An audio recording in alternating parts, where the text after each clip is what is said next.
Hello and welcome to the Faction Turn 22. It'll be quite a few of these now for Unrestricted Lorefare's Beacon Space, and welcome on in. I'm, as always, your host, Lich98, though it does look like my overlay has gotten slightly weird. Oh well. There we go. I'm going to need to zoom out on this again so people can actually see it. That should be legible. And yeah, apologies for being a day later than originally scheduled this month. Had stuff come up yesterday, and it was easier to just push the faction turn back a day than reschedule other plans. So, here we are. I think I don't have any specific announcements. Oh, I should change the title, shouldn't I? Just realized my lower third is wrong. It's not the lore stream, it's the faction turn. Two very different things. Perfect. Look at that. Live updates. It never happened. Alright. Sweet, everything looks good. I think we can get started then. So I guess one small note before we get started is Tohoraphae's balance here, we'll see, and their turn is not currently taking in the account the calculations for the ruin that was discovered last turn on their new planet. They did send me some logic that would calculate this automatically. I'm still testing it in a dummy sheet and seeing if I'm fine with the way it's implemented versus coming up with some other plan. But hopefully that will be sorted by next month, so their balance is not currently being represented accurately, but it will be resolved out in at least one more turn. And then I know there's an outstanding issue with the map, where the assets for Langan that were new, the distorted lens, isn't currently appearing on the map itself, but that is a current limitation of the fact that I don't have easy access to updating the live version of the map at this exact moment, and this update is slightly more complicated than ones I've done in the past, so I will be working on that, but JavaScript is not my expertise as far as being a software developer, so that will take me slightly longer than expected, and I will not be able to repeat a tap class on stream. I have neither the equipment to actually make that sound good, nor an actual space to set up a camera, so unfortunately, no tap as we get started. Sorry, Daddy Yum Yum. With that said, though, I think that's everything out of the way. I need to make sure my notes look good here. They do, with the exception of double checking what action. Great. Okay, yep, everything looks good. I will have to reference some notes at one point, but everything is good. Let's get started then. Speaking of referencing some notes, with our first turn this month, starting with the Agumala Syndicate, who are first for turn 22. They're going to be starting us off with a short and sweet turn. They already have a set goal from a previous decision to set it to blood the enemy. Looks like I'm tracking that slightly differently, so let's be consistent. But they're going to just continue their trend of buying an asset, much like they did last turn, so let's give them their 5 faction credits of income, and then go purchase them another strike fleet on their homeworld.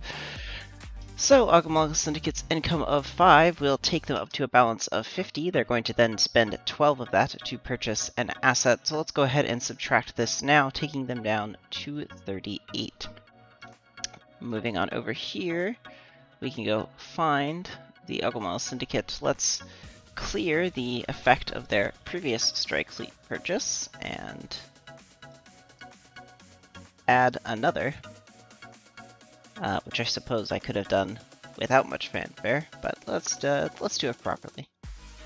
And let's make that highlighting look correct. Perfect. Everything looks good there. That's a new... oh, the HP on these assets is wrong. I feel like somebody pointed that out to me. Or at least I was reminded that bases of influences don't use the correct calculations for their HP, so Dragonfill breaks the sheet. Oh well. Great, that takes care of that purchase. We charge them their correct faction credit balance. So I think that completes their turn. They started us off with one of the easiest turns I could process on the sheet, so that sounds perfectly fine to me. Coming in second this month is the Starlet Court, who apparently just flip-flopped with the Commonwealth Syndicate being first and second last month. Starlet Court are going to take their income of 4 faction credits, as is perfectly standard for them. And then they are going to seize a planet of Planet BY in Sector 1500. That's way up over here. They're the only one on the planet, so this seize can go off entirely unopposed by anyone. So let's go start the seize tracker for them and give them their income. 4 income will take them to a balance of 21, and this is the seize of Planet BY, and it will be out of one of 3 steps. Perfect. Oh, is the text still a little tiny?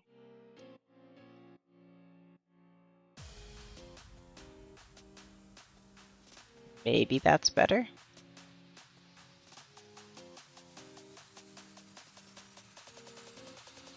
I also bet I could better crop this now.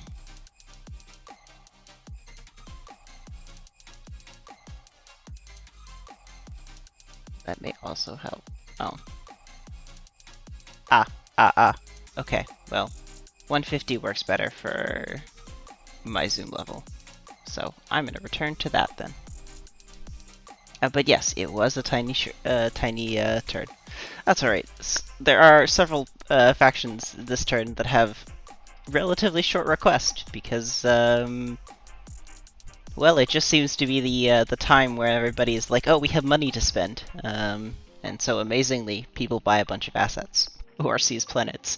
It's you know, these months have to happen after 22 turns where you can't have much exciting action take place. But we've given them their 4 credits, bringing the Starlet Court up to 21. We've started their seize counter for Planet BY. That takes care of everything, I think, for them. So let's go ahead and move right along to our next faction. Maybe close to the fastest I've worked my way through 2 factions before. Children of the Vein are up next, though, coming in third, and they'll take just a little bit longer with the number of requests they have, but that's alright. First thing is, they are going to be seizing the planet of BA, where they have a strike fleet and a base of influence. They're the only one on this planet, though, so it starts off unopposed as well. They then make a couple of movement requests, and then a heal. So let's go resolve these in an appropriate order, giving them their 9 income first. That'll take them up to a balance of 11 faction credits, and then they're going to start the seize of Planet BA with a 1 out of 3 tactical rating. They are then going to take care of 2 movements, charging them 2 faction credits, taking their balance down to 9 faction credits. So let's go take a look at their assets. They have a strike fleet that is currently on 1203, excuse me, on the planet that was just seized. Let's see if we can find that right here. Yes, here it is. And it's going to be returning to Tellus, taking advantage of the special movement rules related to the planet, allowing anybody to target it as a valid transit destination. And then they are going to take a movement action of the strike fleet that is hanging out in space in 0607 to move to 0605. Just continuing a tour of space locations. Sounds great.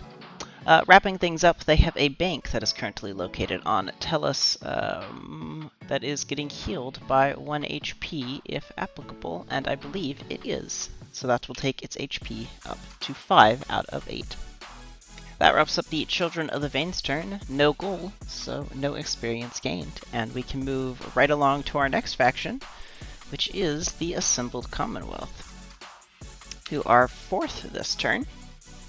And they are going to be taking the Repair action, which may only be about the 2nd time we've seen this action. It's a fairly rare one, but that's alright.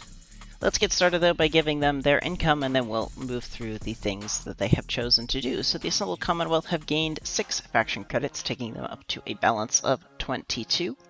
The first thing they're going to be doing then is moving an Anchorage station asset from Idarast, which will locate itself and a covert shipping that is located on it, to the 1011 Andi Menkuraniti location.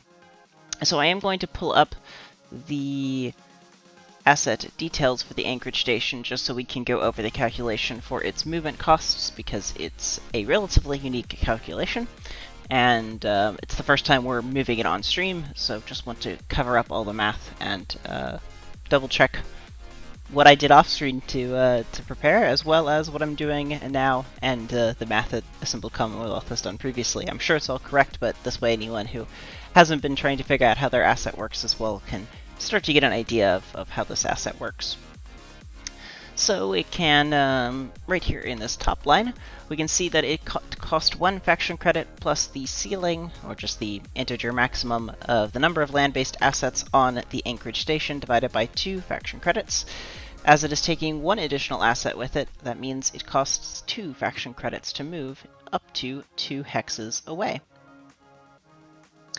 So the movement is valid, and let's go take care of those relocations to Menkuraniti.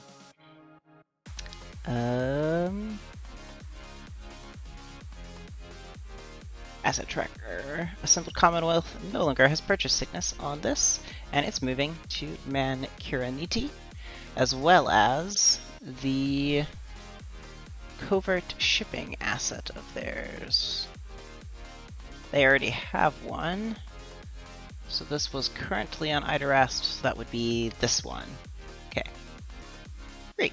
They now have 2 covert shipping assets located on Menkuraniti. Quite exciting. Very well, that takes care of the movements for them. Let's charge them the 2 faction credits associated with that cost.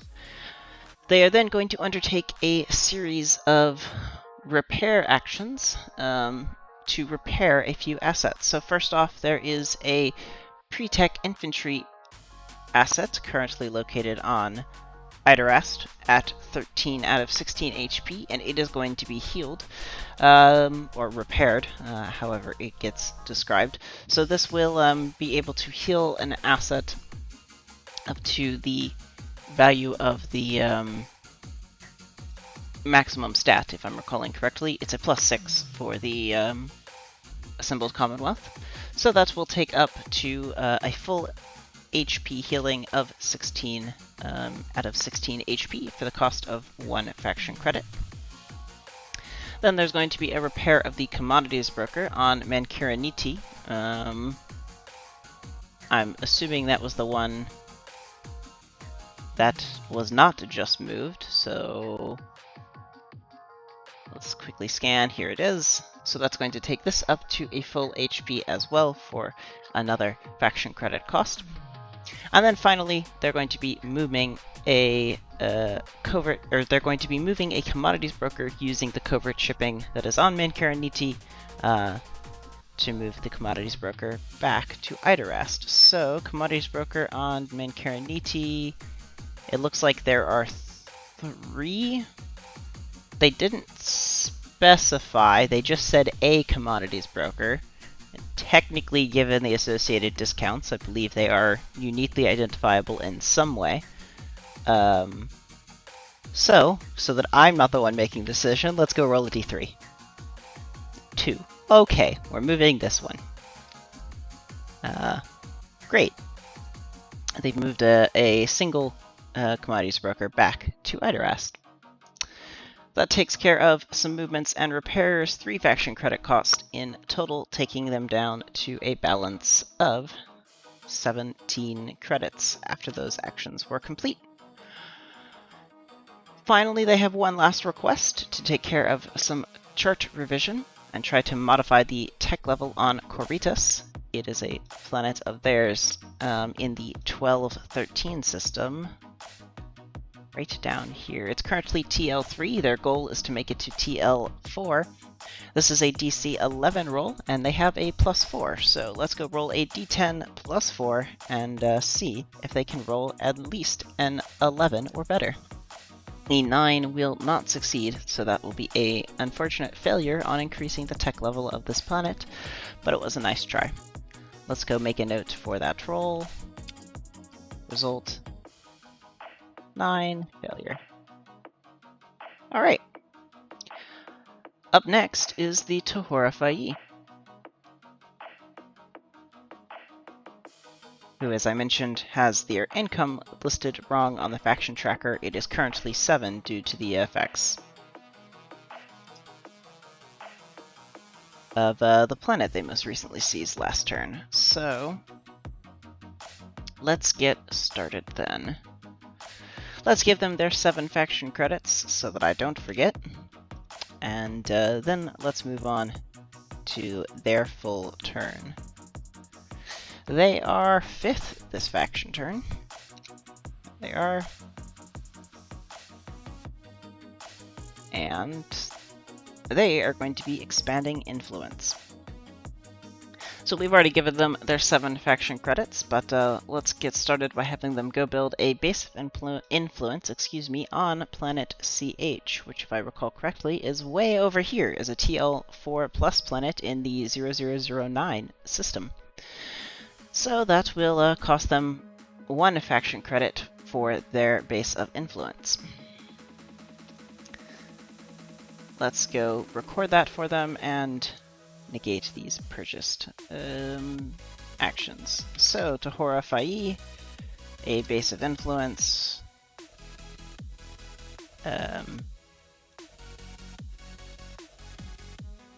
Look at that. This needs to be drove down. And we'll fill that in with 1 and 1. Base of influence being purchased on planet CH. Perfect. That adds a base of influence and completes their goal. We'll award XP at the end, though. So up next, they are moving a strike fleet, the Black Gorub, from Hex 0811. There are 2 here, so that's this top one. Oops. Wrong tab. That is this top one, the Black Gorub. And they are going to be moving that to Hex 0611. So that will cost them 1 faction credit as well. Then they are going to attempt to lure the whale, which is currently still located in the 0811. Is located in the 1012 hex. Wrong one altogether. And they are going to try to lure it to the 0811. So this is an opposed cunning versus the whale's stat roll. So let's roll for the Tohoraphae first. We'll roll with a +4 here. They've rolled a 6. Oof, that is not a good start. And let's see, the whale counteracts with an 8. This whale refuses to be persuaded for all heck.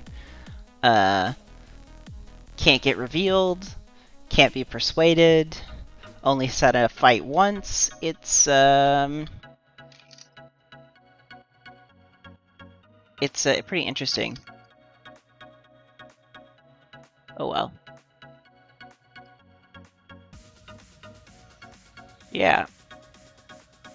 I think that means the whale is going to choose between healing or being stealth? Yeah, that sounds about right. Okay, that was the notes I had to double check. And yes, this whale is a very powerful creature. I agree with you completely. Alright, let's go record the results of this roll before I forget. So this was a Tohora 6 versus Whale 8. Failure. Finally, they're going to attempt to establish 1d3 asteroid belts in the 0012 system. This will be a d10 plus 6 versus DC 8, so they should have pretty good odds at beating this one, it seems like. So 8 or better. Wow, just barely making it by with an 8 to roll us up 1d3 asteroid belts. So they now have established 2 asteroid belts in this system down here. Very exciting. Let's go add those to the sector objects map before we forget. So this is the 0012 system. And it's going to be 2 asteroid belts.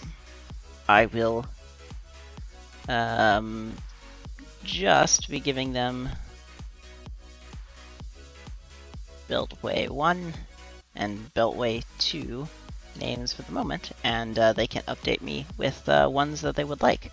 I'll also be willing to roll up some occupied by in situations, as I suspect they will want me to, but I will do that after the stream, after I've confirmed that. So let's go charge them for their 2 things that cost them money this turn, taking them down to a balance of 25 faction credits, and gaining them 1 XP, taking them up to 9.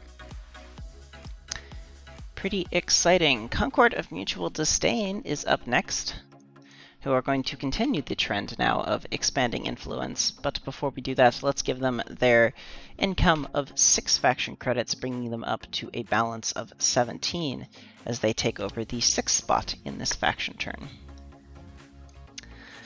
They're going to be expanding influence on planet CF, and moving a strike fleet in the 715 system to 717. So, planet CF is located out in the 1418 system, way down here, and I know why they're interested in this world. It's one of those additional faction credit per turns once seized. Quite interesting.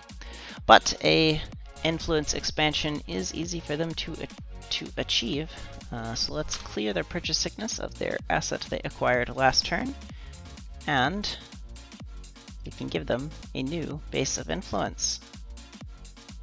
1 faction credit, as one would expect, as become quite normal. Planet CF. Man, I need a drink.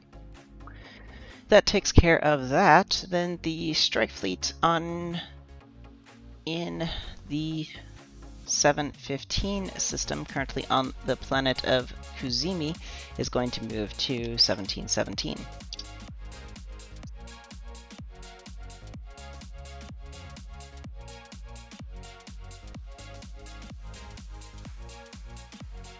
Great.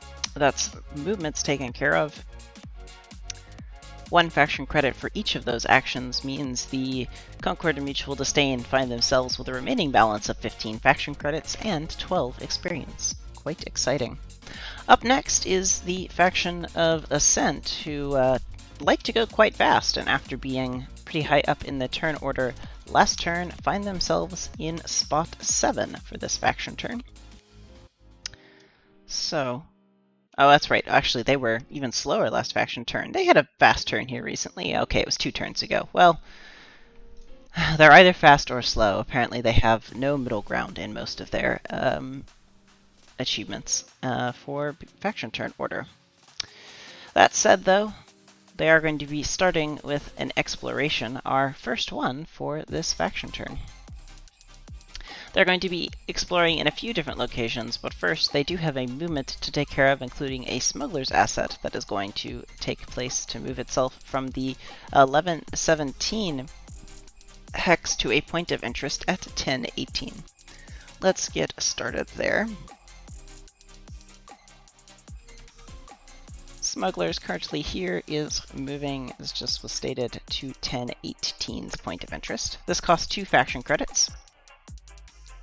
And then, even though that was where they did just move, it's actually the smuggler's asset in the hex of 0500 in the point of interest 25 that is actually going to be doing the first exploration.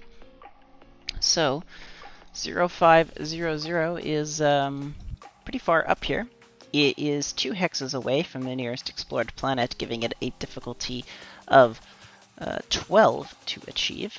But of course, the cunning of the Ascent faction is quite high, so that's going to add them a quite nice bonus of +6.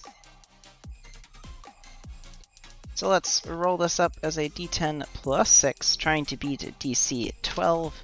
A 16 will knock it way out of the park. Let's see how many planets we establish. A 6 establishes 3 planets. Wow, they are really doing great at their jobs today.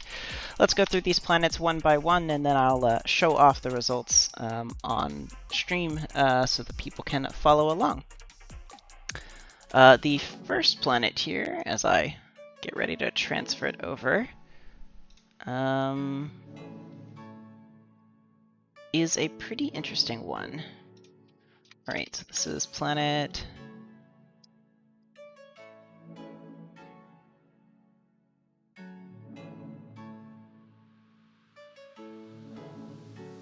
I don't remember what's next.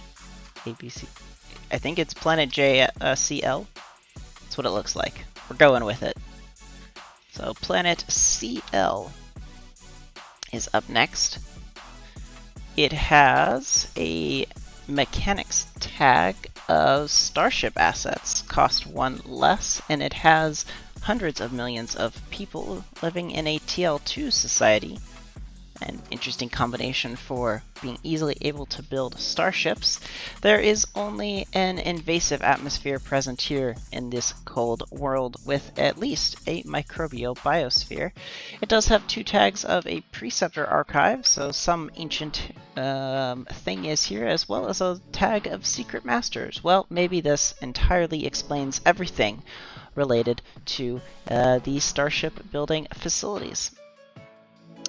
2 more planets, of course, were also discovered here, so let's see if we can work out the details behind these. So that would be planet CM and planet CN. Let's roll up a second planet here. Oh, the ruin roll for the first planet was an 18, so close but no cigar, unfortunately. Special Forces assets built on planet CM cost 1 faction credit less, where there is a tens of millions of population who find themselves living at TL0 around a breathable mixed atmosphere that is temperate but has an immiscible biosphere, along with 2 tags of warlords and a prison planet. Huh. Us sectors starting to come together. I can totally understand how this system operates with between these 2 planets. So let's see what's up with the last planet. A ruin roll of 16, by the way, will not be successful. So the last planet here, planet CN, has the world at facility assets, cost 1 less. This hex just apparently is quite good at building different types of assets for cheaper than would normally be available. There are hundreds of millions of people living here also at TL2, along with an inert atmosphere, finding itself to be variable warm, as well as having a miscible biosphere. It has 2 tags of seismic instability and local specialty. Unfortunately, though, its ruins roll of only a 19 is still not quite good enough to resolve out its ruin potential. A 19 is getting close, though. I have rolled far too many of these for it to be quite interesting why we haven't gotten another ruin. Here are all those results. I'll scroll through them so people can take a look at them as I figure out what's next for Ascent's turn.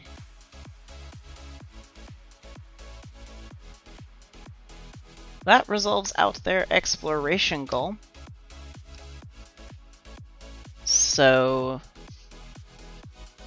that is going to be the end of their turn then, and they're just going to take their 2 experience. So let's go move these 2 on to planet CL.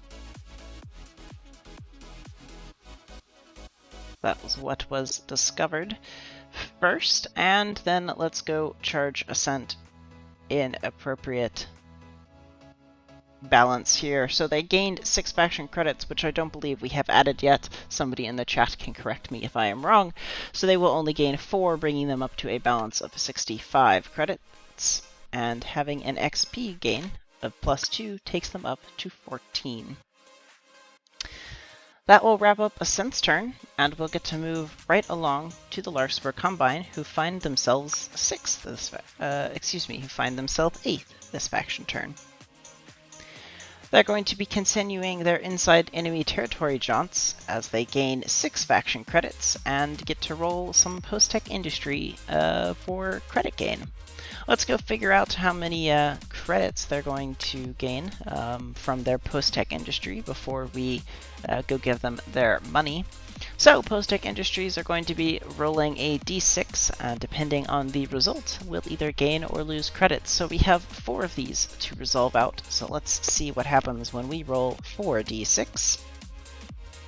A 3, 6, 4, 4, I think, is a pretty positive result for a total balance of +1, +2, +1, +1, which sounds like a 5 to me. Let's just double check. Looks correct. So +5 faction credits from the post-tech industries. That's quite nice indeed.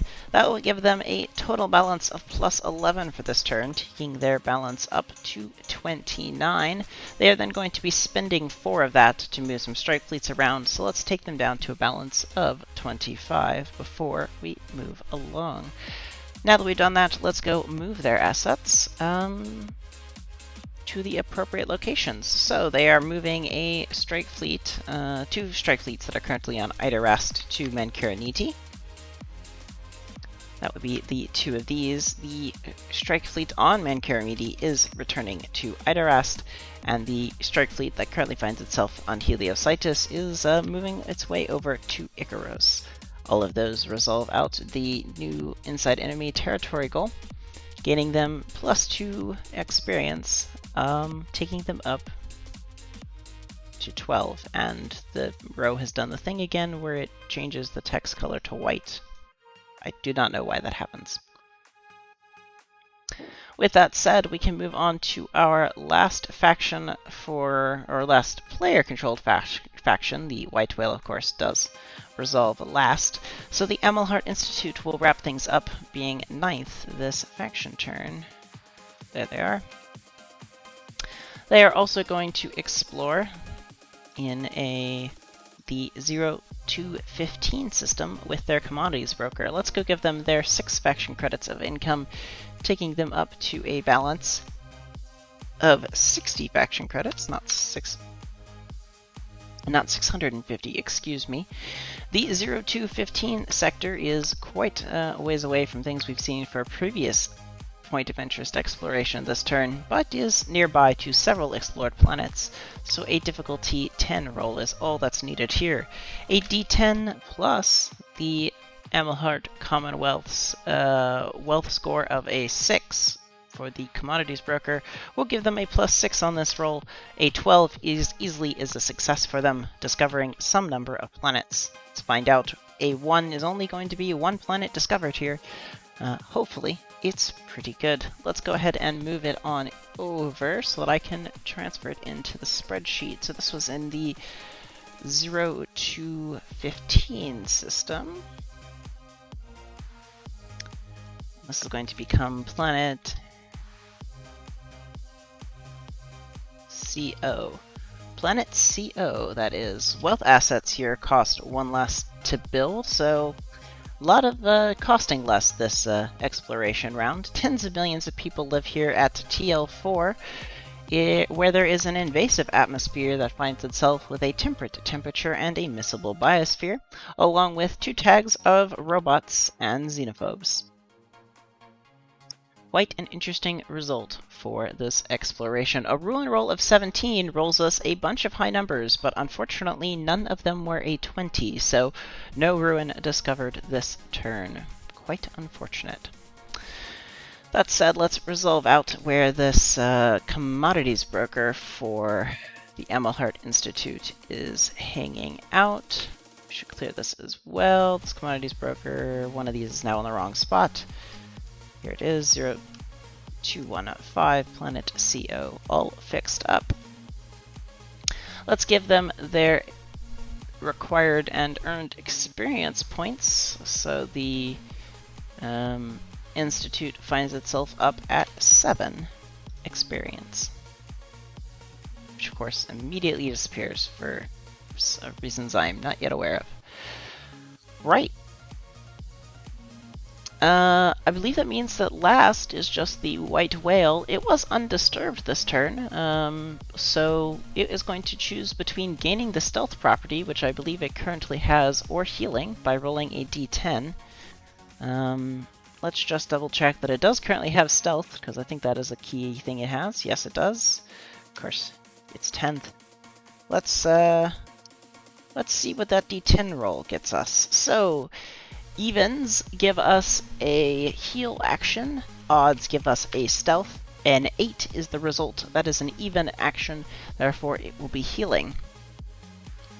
It heals 1d3 minus 1 HP, which is a slightly weird amount, and I'm not quite sure why I calculated it that way, but a d3 minus 1 gives it a healing potential of +2 this turn, with an impeccable roll that it seems to always be capable of making. So the whale rolls an 8, heal, d3 minus 1 for a 2. Let's gain the whale up 2 HP then, for a total of 12 out of 20. Still hasn't moved, and now it seems to be regaining its strength. Quite interesting indeed. That said, I believe that wraps up all of the faction turns in quite a bit of time. And yes, the whale must really like this hex, as it hasn't moved, but it also is unable to move until attacked or lured, so it's going to be stuck here for quite a little bit of time at this rate, apparently. Alright, so with that resolved out, what's next? There is only, I believe, the ruin left from that was recently discovered last turn on the planet of Langan. As not what I was trying to do. As the new ruin here has the following interesting effects. At the end of the turn, which I suppose could be read as either the controlling faction's turn or the faction turn itself. I should clarify that, but for this turn anyway, we will rule it as the end of the faction turn. This ruin activates with the following effect, and a random faction gains a distorted lens asset on this planet. So let's go roll a... I was about to say go roll a d9, but I suppose I have to ask myself if the White Whale faction counts? I had not thought about this. I allowed a trade to the White Whale faction. It is listed on the faction tracker sheet. I suppose it can control a distorted lens asset. Yeah. Spur of the moment decisions are the best. We're rolling a d10. A 10 will be the White Whale. For ordering's sake, I'm going to use the order in the first column A here. So, given these are offset by 1, Children of the Vein is 1, White Whale is 10, just counting down. Let's go roll a d10 to figure out who will gain an asset. A 6. So 1, 2, 3, 4, 5, 6 gives the Concord of Mutual Disdain this new asset of a distorted lens. Congratulations to the Concord of Mutual Disdain for being the proud new owners of a distorted lens asset currently located on the planet of Lagan.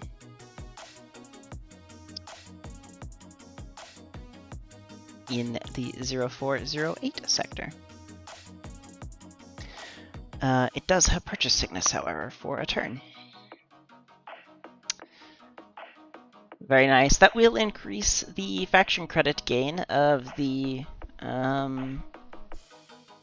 Tohoraphae, of course, by +1 as it remains on this planet, and hopefully that'll be resolved out. So they're currently up to a credit gain of 8, even though that's not reflected here. Alright, I think that's everything. I will say for the Concord Mutual Disdain, you're welcome to reach out with me if you'd like some details on what your distorted lens asset looks like. The design intent for this asset, however, is that it manifests in all different kinds of ways, because the bleed has a way of causing undue influence at times, and almost anything that could be bleed afflicted or affected would be an adequate and correct description here. So I'm interested in seeing what types of weird creatures we get for these distorted lens assets as they continue to explore and evolve in their presence. All right, I think that's about it. I don't have anything else to announce this turn for announcements, unless I've forgotten something and it didn't end up on my spread and my note sheet. I can say it's not official yet, but the next lore stream is tentatively being planned for August 27th, with the faction turn the following week of September 3rd.